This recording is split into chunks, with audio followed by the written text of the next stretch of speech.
Broadcasting from the basement of La Penta, it's WICR.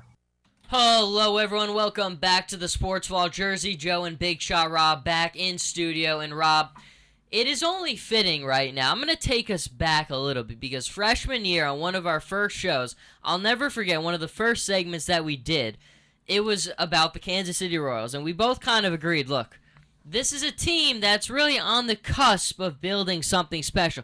So much young talent, and we really homered in and believed that this was a team that legitimately had the chance in a couple seasons to do something special. Well, I think based on what we've seen this week, they did something special. They won the World Series. Freshman year, we make the prediction. Senior year, the prediction comes true.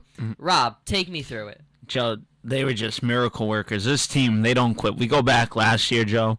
As I said earlier on my show today with Lights Out Sports, they beat the Athletics. Oh, you got to plug another show on the sports call. I see how it is, Rob. Priorities. They beat the Athletics. They go in the ALCS, fall to the Giants in 7 games, and you just see they're all heartbroken. But you saw so much competition in them that they had the hearts to keep going. This year, yet again, on the brink versus the Houston Astros in Game 4, come back, win that series. They come back in the ALCS. They're not down, really, but they're in games where they're finding themselves down by Toronto's pitching. Come back late in games. And then in this Mets series, this team just didn't quit. 8th inning and on, they just pounded on runs, and that's why they won the series. They took advantage of the Mets' miscues. They played defense. That's what the Kansas City Royals do. They played perfect defense. You want to know why the Mets lost the World Series? Because the Mets did not play with fundamentals. That's the only reason why they lost. The Mets single-handedly had this series wrapped up. If they had followed through with what they were doing their earlier games, scoring runs, and then late innings, they just fell apart. Daniel Murphy making errors, everybody making errors, Lucas Duda. That's the only reason why they lost. But this Royals team was just miraculous this year. Do you think it's fair to say that in the World Series, I mean, look, the Mets stole a game, a couple got away because of the closer, but do you think that really it was just the better team won here? The Royals were just clearly the superior baseball team? I don't think so. I think the Mets just put the knife in themselves. That's just what it came down to. We look at Game 1. Familia blows that save. When do we see him blow saves like that? Messing around, throwing a pitch high and up top right to, I think it was Hosmer in Game 1 who hit the home run. And then they take advantage of that. Even the other day, Game 3, they won. Game 4, they struggled because they gave up those runs in the 8th inning and beyond. And then Game 5, just putting Matt Harvey in and not taking him out at the right time is the reason why the Mets lost that game. Now, I have kind of a theory about baseball today. I think when we look across the playoffs, what do we see? We saw the Royals, we saw the Mets in the World Series. We saw a resurgence from the Astros, a resurgence from the Cubs. The youth movement in baseball is the way to go now. I mean, you look at the Royals. They were a baseball team down for a very long time. Then we went on our show and we said, look at all the young talent they have on this team. Give it some time. They're going to build something special. The Cubs took a really long time. They have a tremendous group of young talent. Look where they are now. The Mets, look where the Mets are now. Mm-hmm. Tremendous young talent.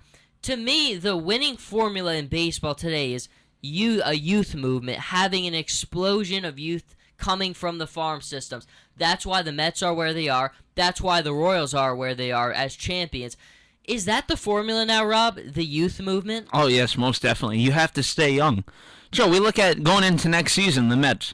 They have their pitching staff, that young pitching staff, plus Zach Wheeler coming back. So they're going to be dominant next year, their pitching staff. That's what it's all about. You got to raise the farm systems. Look at Conforto coming up for the Mets in late July. Look what he did as a rookie, and I expect him coming into next year as a 25 homer plus guy. That's what it's all about. It's not where you could buy players anymore. Yes, you're buying all these players, but look, some of these players you're buying into, you're getting them at an old age, they're all worn out, or some of them just get completely injured every time. You got to stay young and build it over time. Let these guys grow as a unit. Look at what Yo said with the Royals. We grew as a unit. I remember coaching these guys when they were in single A, double A. I used to look at them, evaluate them. Look how far they have come together as a group.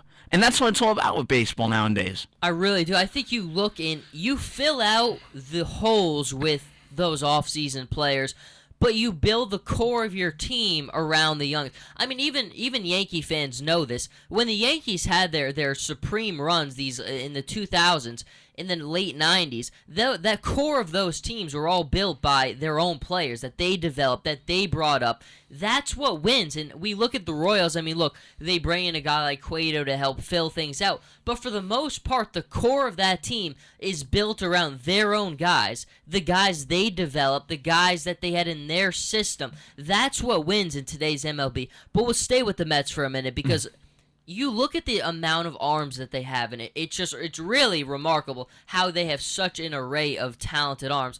Matt Harvey and a couple other players, we're not sure.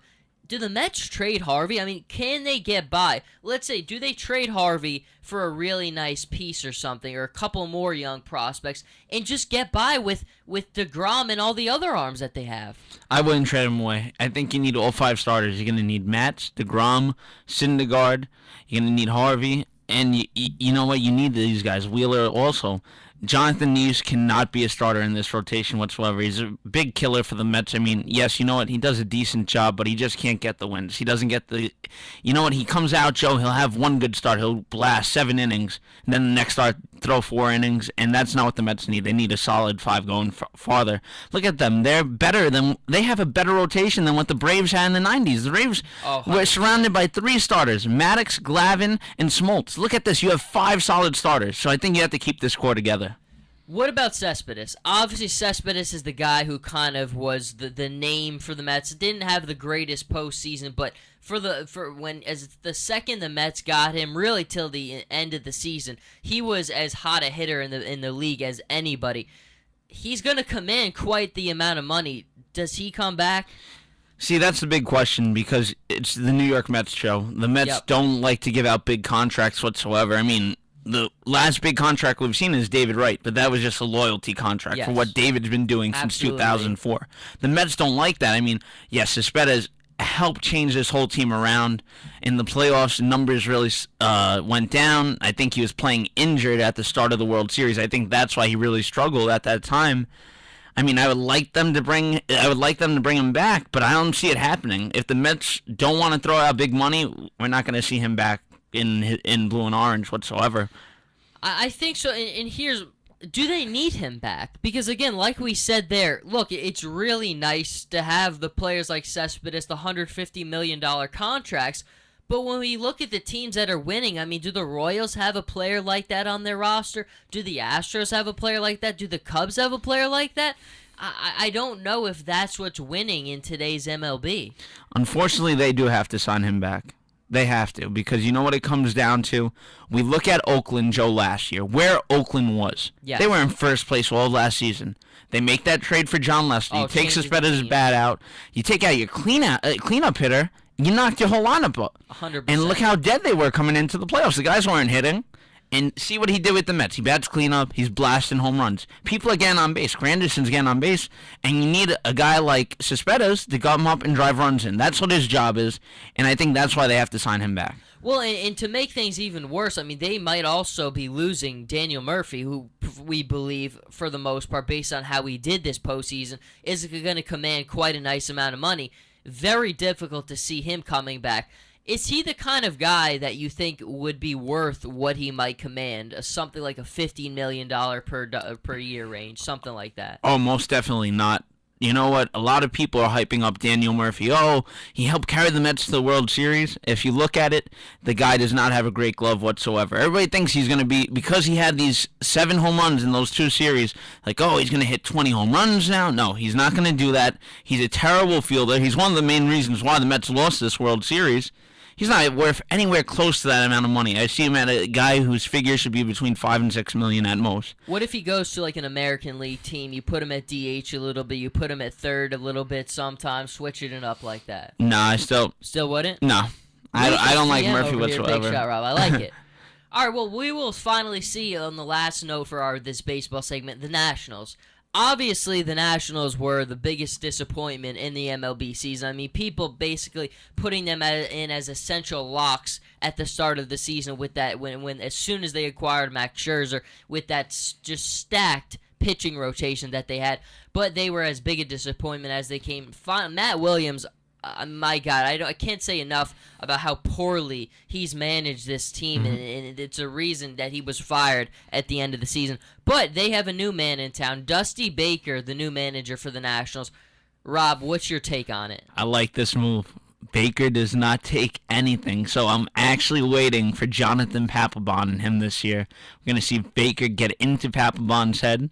I think he could bring this young group around. We saw what he did for Cincinnati when they had Joey Votto, Jay Bruce just coming up as youngsters. He could definitely change the whole heart of this team, help fix them around and make them into a winning team, what they should be. This team should be a 95-win-plus team. I think, look, the talent on this team is just too much to fail. It's too big to fail. And Baker's coming in here with a lot of pressure put on his shoulders.